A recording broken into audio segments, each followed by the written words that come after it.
Hydroponic जो farming है एक लेटेस्ट टेक्निक है जिसके माध्यम से हम क्या करते हैं, जिसके माध्यम से हम प्लांट ग्रो करा देते हैं without the use of soil.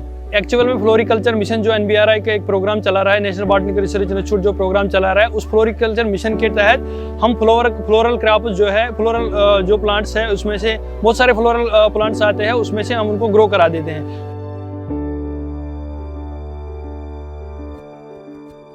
और इसको हम हाइड्रोपोनिकली ग्रो करा देते हैं। हाइड्रोपोनिकली मीन्स कि इसमें हम बिल्कुल सॉइल का बिल्कुल भी यूज़ नहीं करते हैं। उसमें क्या किया जाता है, उसमें जो सॉइल को है उसको रिप्लेस किया जाता है एक दूसरे न्यूट्रिएंट मीडिया से। हम एक कंपोजिशन बना देते हैं माइक्रो न्यूट्रिएंट और माइक्रो न्यूट्रिएंट का, जो उस प्लांट के लिए इंपॉर्टेंट है।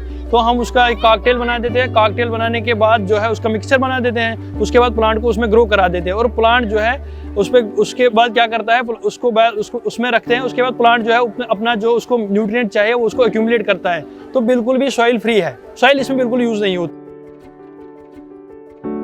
किसानों को बहुत सारा फायदा मिलेगा क्योंकि ये इकोनॉमिकली है। क्योंकि अगर आप मान के चलेगी, अगर आप ये टेक्निक यूटिलाइज करोगे, इसमें क्या होगा, किसानों को जैसे कि आपने एक यूज़ किया तो उस पर फ्लावर आ गए और आप फ्लावर उसको आप बेच सकते हो बहुत सारी चीज़ों के लिए। ठीक है, मान के चले फ्लावर से बहुत सारा जो फ्लावर प्लांट होते हैं उसमें बहुत सारे वोलेटाइल कंपाउंड होते हैं जो खुशबू वगैरह बनाने में यूज़ होते हैं। या किसानों के लिए यही चीज़ होगा कि अगर वो हाई स्केल पे करना चाहते हैं तो उसको जो है उसका जो फ्लावर है उसको वो बेच सकते हैं, उसको वो मतलब वो अपना मनी वहाँ से गेन कर सकते हैं। और सबसे बड़ी चीज़ जो है कि अभी तक जो हुआ है, अगर मान के चले यहाँ के जो लोकल आइट्स जो उसको मतलब उसको बनाए, मान के चले उसको यूज़ करे, इस टेक्निक का यूज़ करे, उनको क्या चाहिए कि उनको ये करना चाहिए कि फॉर एग्जांपल बहुत सारे वेजिटेबल प्लांट, फॉर एग्जांपल उसमें आपका पालक आता है, उसमें आपका जो है आपका लेट्यूस आता है, साग वगैरह आता है, उसको भी ग्रो करा सकते हो।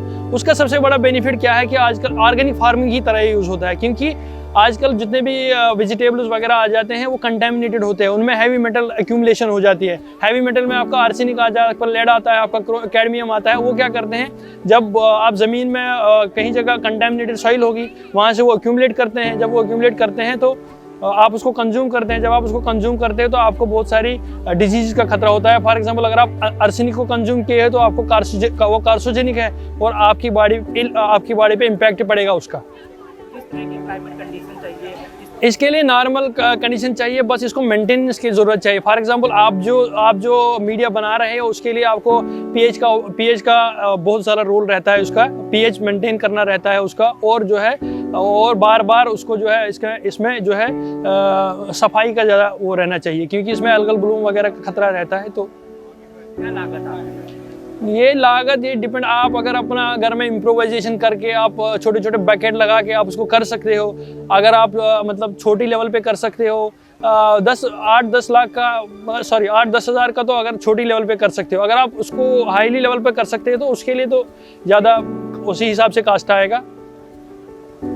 लेकिन जो टेक्निक है ये क्योंकि NBRI भी इस पे कर रहा है बहुत सारे, जैसे हमने गेंदे का फूल जो है उसको इस टेक्निक के थ्रू हमने वो कर दिया है, उगाया है। उसके बाद ग्लैडियोलस का है, उसके बाद इसका रजनीगंधा का है। बहुत सारे फ्लोरिकल्चर क्रॉप जो है वो उस पे वो क्या है उसमें सक्सेसफुल है। हाँ, इस तरह की खेती में किसानों को बहुत सारी सावधानियां करनी पड़ती है, क्योंकि इसमें जो है मेंटेनेंस रखना पड़ता है उनको। क्योंकि किसान जो है उनको जो है इसमें जो है एक एक्सपर्टाइज एक आदमी की ज़रूरत रहेगी। बाकी जो है इसमें जैसे कि यही मेंटेनेंस का खास ख्याल रखना पड़ेगा उसमें। जैसे कि यही पीएच वगैरह का जो है उसका पीएच का रोल रहता है इसमें, पीएच हमको मेंटेन करना पड़ता है।